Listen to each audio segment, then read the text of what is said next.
A lo largo de la historia de la humanidad, pocas figuras han generado tanta inquietud, debate y temor como la del anticristo. En casi todas las culturas se habla de fuerzas que representan el mal supremo, pero en el cristianismo el término anticristo tiene un peso especial en la idea de un ser o de una entidad que se levantará contra todo lo que representa a Dios y llevará a la humanidad hacia la oscuridad. La gran pregunta que se repite una y otra vez es esta: ¿el anticristo es una persona real que aparecerá en la historia, o es simplemente un símbolo que representa el mal colectivo de la humanidad? La Biblia menciona al anticristo en varias cartas del apóstol Juan, donde se advierte que muchos anticristos han surgido ya. En ese sentido, no se habla de un único personaje, sino de múltiples manifestaciones. Sin embargo, a lo largo de los siglos, la tradición cristiana y las interpretaciones teológicas han concentrado la atención en la idea de un individuo específico, un líder carismático y poderoso, que aparecerá en los últimos tiempos para engañar al mundo entero. Esta figura ha sido imaginada como un dictador global,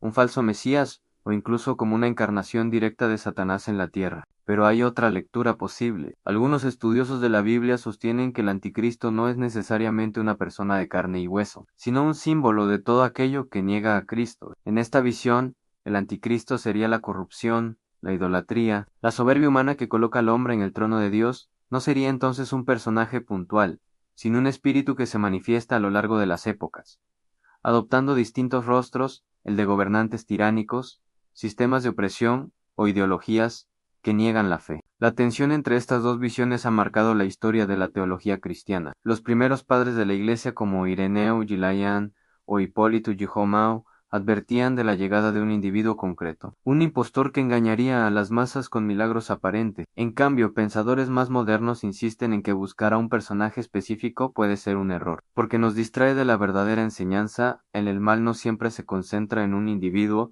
sino que se infiltra silenciosamente en los corazones y en las estructuras de poder. Lo cierto es que la figura del anticristo ha sido utilizada también en contextos políticos e históricos. En la Edad Media, algunos acusaban a los emperadores de Roma de ser el anticristo. Más tarde, durante la Reforma Protestante, muchos reformadores identificaban al papado con esa figura, y en tiempos más recientes, dictadores como Hitler, Stalin o incluso líderes contemporáneos han sido señalados como posibles encarnaciones del anticristo. La pregunta entonces sigue viva: ¿esperamos a un hombre que aparecerá en los últimos tiempos, o debemos abrir los ojos ante un mal que ya está entre nosotros? Para comprender mejor el debate sobre el anticristo, debemos detenernos en los textos bíblicos que le dan origen. El término aparece de forma explícita en las cartas de Juan, donde se advierte: en todo espíritu que no confiesa a Jesús no procede de Dios, y ese es el espíritu del anticristo. En este sentido, la escritura no necesariamente señala a un individuo concreto, sino a una fuerza contraria al mensaje de Cristo. Sin embargo,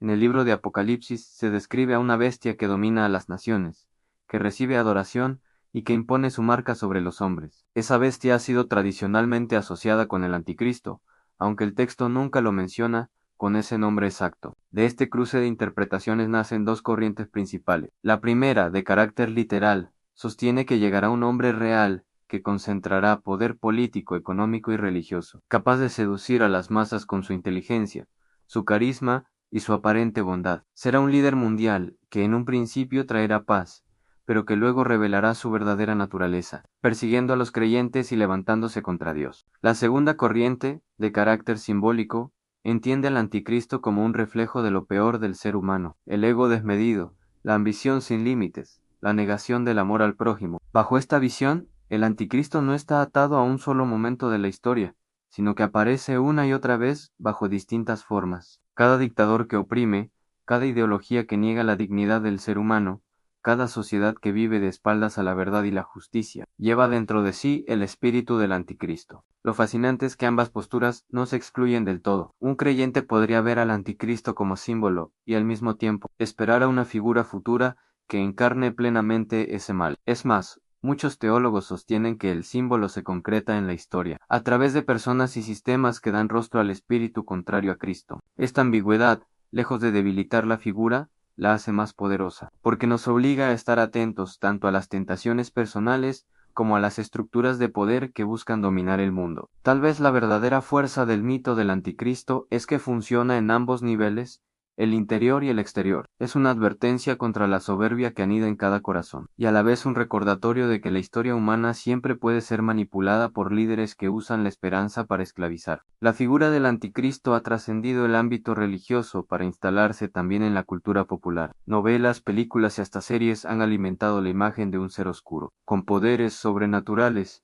destinado a dominar al mundo en una especie de batalla final contra las fuerzas del bien. Desde la profecía en el cine hasta innumerables teorías conspirativas en Internet. La idea del anticristo se ha convertido en un símbolo universal de los miedos más profundos de la humanidad. Pero la pregunta que debemos hacernos es, ¿por qué nos atrae tanto esta figura? Tal vez porque concentra en un solo rostro la amenaza que sentimos ante el mal colectivo. Es más fácil imaginar a un enemigo concreto, con nombre y rostro, que aceptar que el mal se infiltra en nuestra vida cotidiana de manera invisible. El anticristo, como figura literaria y teológica, nos permite proyectar ese miedo en alguien allá afuera, mientras que la visión simbólica nos obliga a mirar hacia adentro. En este punto surge una tensión importante en si el anticristo es una persona real. Podemos esperarlo, identificarlo y resistirlo en un momento específico de la historia. Pero si es un símbolo del mal, entonces nunca se detiene, nunca desaparece. Siempre está presente en cada generación. Esto explica por qué a lo largo de los siglos se ha acusado a diferentes líderes políticos, religiosos y hasta movimientos sociales de ser el anticristo. Desde emperadores romanos, pasando por papas medievales,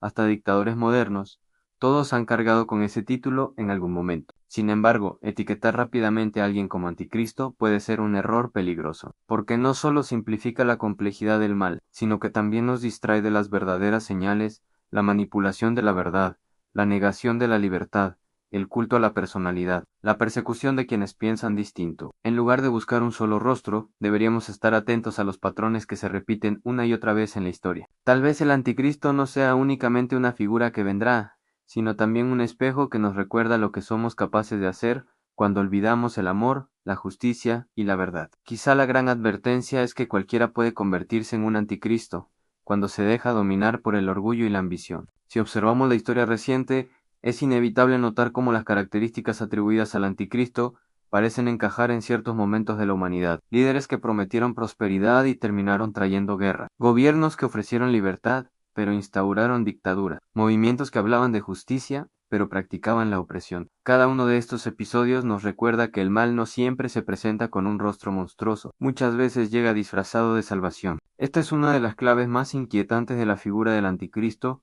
la capacidad de engañar. No se trata de un tirano evidente desde el inicio, sino de alguien que conquista con palabras suaves, con promesas de paz y unidad. El peligro no está en el enemigo que se muestra como tal, sino en aquel que se disfraza de bien. Por eso, la Biblia advierte sobre falsos profetas y sobre un poder que, bajo apariencia de luz, oculta la oscuridad más profunda. En un mundo globalizado, donde la información circula a una velocidad jamás vista, algunos creen que las condiciones para el surgimiento de un líder mundial están dadas. Las crisis económicas, los conflictos armados, las divisiones políticas y el deseo de estabilidad pueden hacer que las masas acepten a alguien que prometa soluciones rápidas, aunque el precio sea la pérdida de la libertad. Esta posibilidad alimenta la visión literal del anticristo como un personaje histórico que podría aparecer en cualquier momento. Sin embargo, la interpretación simbólica nos ofrece una perspectiva complementaria. Quizá no necesitamos esperar a un hombre único que aparezca en el escenario mundial. Tal vez ya estamos viviendo bajo el espíritu del anticristo cuando aceptamos la mentira como verdad, cuando la violencia se justifica en nombre del poder, cuando el consumismo reemplaza a la fe, y cuando la indiferencia ante el sufrimiento se convierte en norma. En este sentido, el anticristo no estaría por venir, ya estaría aquí, actuando silenciosamente a través de sistemas y estructuras que nos alejan de Dios. La gran paradoja es que ambas visiones, la literal y la simbólica, coinciden en un punto esencial. El anticristo representa la culminación del mal y la oposición directa al amor divino. Lo que cambia es la forma en que entendemos su manifestación. Unos lo esperan como un gobernante futuro, otros lo reconocen en las sombras presentes de la historia. Llegados a este punto, la pregunta vuelve con más fuerza.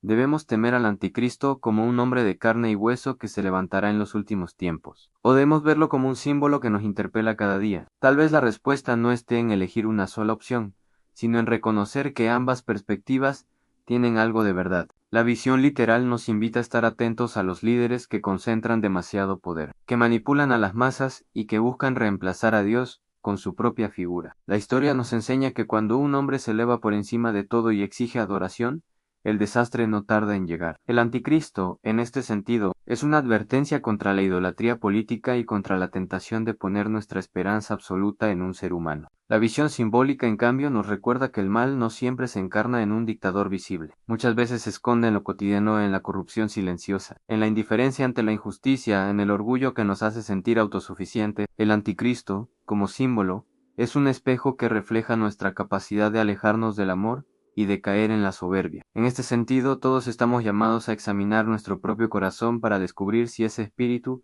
contrario a Cristo, está presente en nosotros. Quizá el verdadero poder del mito del anticristo no está en describir a un enemigo lejano, sino en mantenernos vigilantes frente al mal que puede surgir en cualquier lugar y en cualquier momento. No se trata solo de esperar a un personaje en la historia, sino de reconocer cómo, a lo largo de las generaciones, ese espíritu se ha manifestado una y otra vez. El anticristo, entonces, es tanto un rostro posible como una sombra permanente. Puede ser el tirano que aún no ha llegado o la injusticia que ya nos rodea. Puede ser el dictador que engaña a las naciones o el egoísmo que envenena nuestras relaciones. La pregunta no es solo si el anticristo vendrá, sino si ya lo estamos permitiendo en nuestra vida y en nuestra sociedad. Y aquí se encuentra quizá la lección más profunda más allá de temer a un hombre o a un símbolo. Lo esencial es mantenernos firmes en la verdad, en la justicia y en el amor, porque allí está la única fuerza capaz de resistir cualquier manifestación del mal.